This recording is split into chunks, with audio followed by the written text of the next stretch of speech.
Hey guys, I decided to share with you about the whole thing with 7.3 and 5.9. I'm a Dodge guy, okay? Not so much Dodge as much as a die-hard Cummins guy. You're never gonna replace an inline 6 with a V8. You just can't as far as towing. Now, if you're doing drag racing and all that, yeah, you can't touch a V to I as far as high end. You know, the V is always going to give you better high end, and then I is always going to get you, or inline is always going to get you a better low end, as you can tell.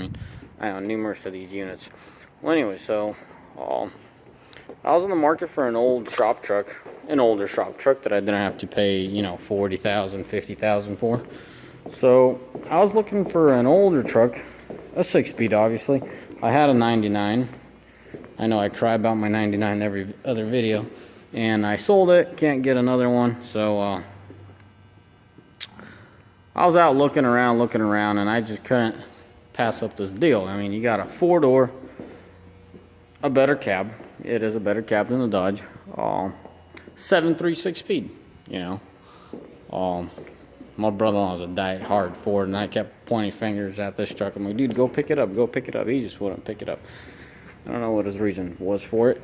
But anyways, this is my first Ford I ever owned, and just wanted to share.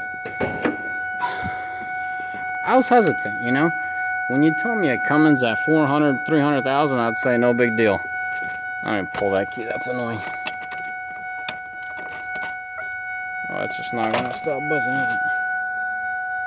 Oh, turn this thing off.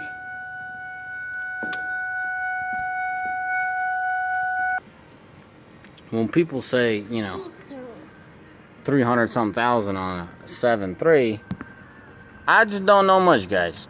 I was very hesitant, and as you can tell, hey Dave, this interior is not bad. It really isn't. Even when I got it, I mean, it was very dusty and filthy and dirty, but wish I had better lighting. But it's not bad at all. It's all there, nothing missing, nothing busted.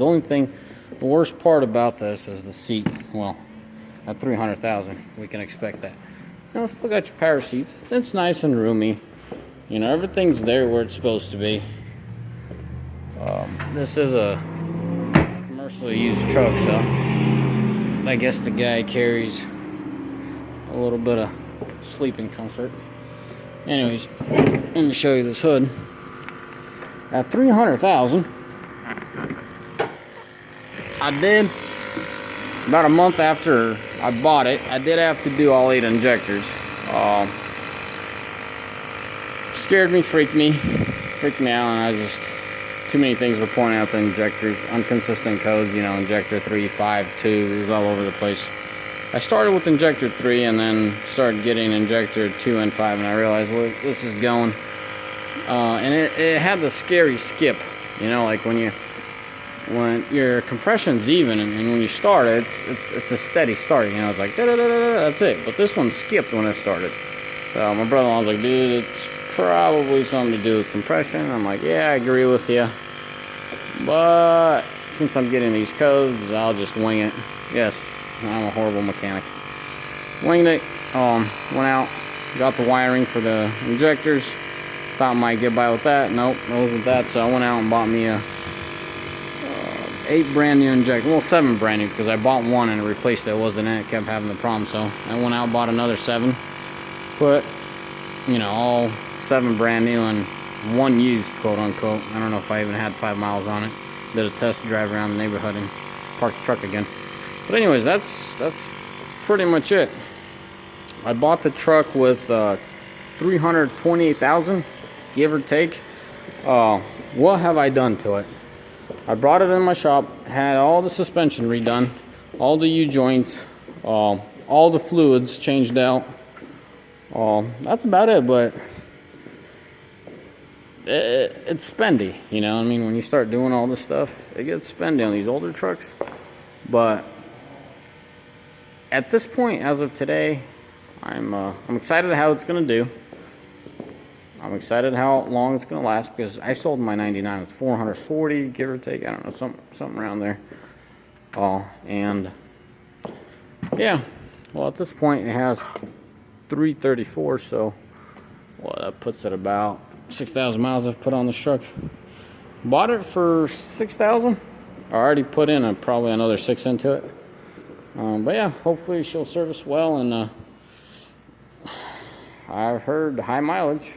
We can get some good miles out of this truck. We'll see. At this point, it's doing about a quart of oil every 1,500 miles. I hope it was just me when I was changing the oil 1,500 miles ago. I just shortened some oil, I topped it off yesterday. It took me about a quart.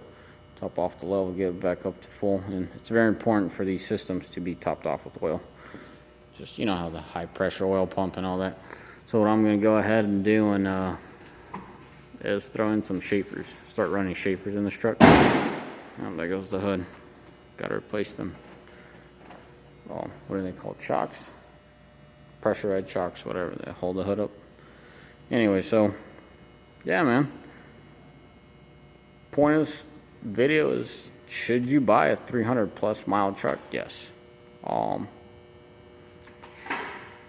The only question I have is what it was used for. How was it used for? I was on the fence with this truck because it had a K&N. I'll be honest with you guys. Because it had a K&N, that was iffy. I don't trust K&N for nothing as far as filtration goes. They're a joke as far as filtration. Yeah, they add horsepower, but you might as well just toss the filter out of there and you'll add yourself some free horsepower. And the truck did not have a gooseneck, so I'm like, well, it couldn't be that bad if it didn't have a gooseneck. You could only tell so much the bumper pull and gooseneck, you could really load it up. So I went out, bought it, obviously, and put in the gooseneck myself, put the tank in myself. And this thing is a hotshot truck. That's what it serves me as. Anyways, so yeah, it cost me a lot of money. But if I were to get a Cummins, you know, those things go around 12,000 around here. Both a 6-speed diesel. So yeah, pretty much it. We tow these trailers. They vary anywhere from 30 to 36 feet. Looks like we got what, a couple 32 footers. You know, 36 footer is what it looks like. No, it looks like a 30, 32, and a 36 footer. But yeah, man, if I could be any help, let me know, guys. Meanwhile, I'll just keep toying with my truck. I'm gonna go ahead and retune my Dodge right now.